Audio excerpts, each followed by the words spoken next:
Hanggang alas 5 lang ba yan? Make this evening last. Put on an old song. Put on and just you and I got this feeling rising through the ceiling, singing ooh, darling, you got me feeling alright. Let me show you I was made to hold you. So lose yours and dance with me, dance with me. I got this feeling rising through the ceiling, singing ooh, darling, you got me feeling alright. Let me show you I was made to hold you. So lose your shoes and dance with me, dance with me, dance with me tonight. Dance with me tonight. Dance with me tonight. Dance with me tonight.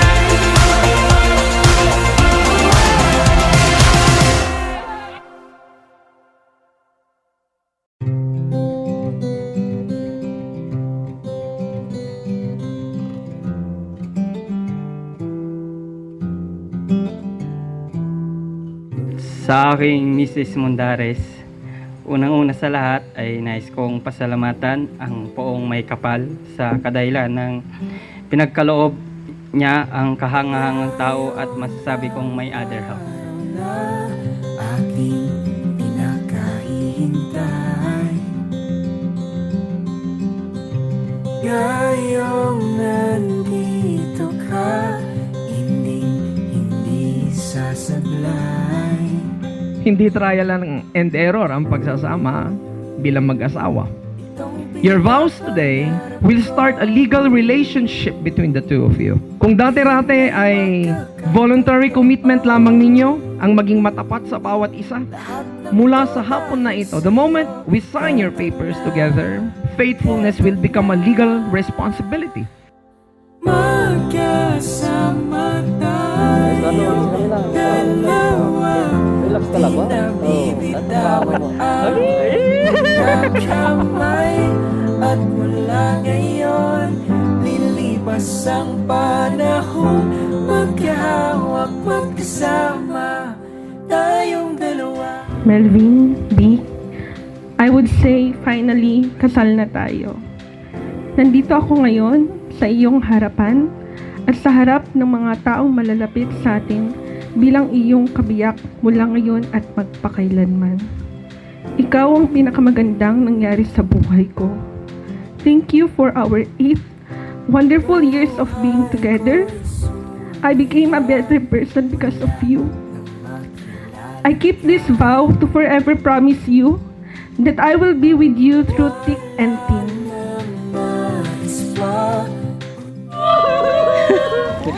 Kung nandito si daddy mo, sigurado masayang-masaya siya.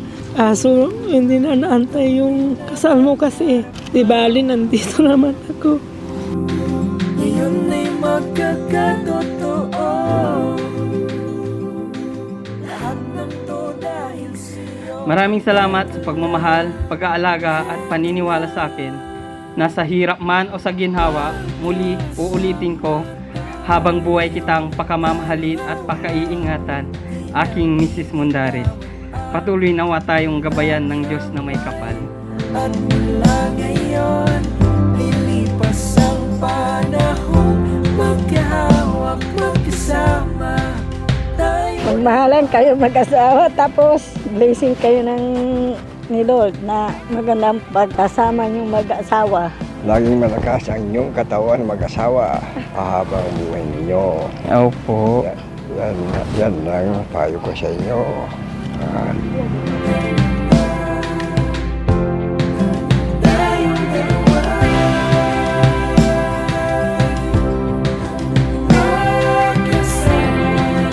I keep this vow to forever protect you, love you, and stay faithful in you through good times and bad times. Ikaw ang magiging araw-araw ko. From now on, ikaw na ang magiging priority ko. You will never feel empty or less because I will always be there to fill you. Ngayon ay magkakatotoo. sa'yo. Heto na, heto na. Magkasama tayong dalawa, di na bibitawan ang mga kamay. I might not be a perfect wife for you, but I will make sure that you will always feel respected, cared, honored, loved, protected, and relieved. I will always let God be the center of our marriage. And I, Carissa, take you, Melvin, for my lawful husband, to have and to hold from this day forward, for better, for worse, for richer, for poorer, in sickness and health, until death do us Tayong part. dalawa,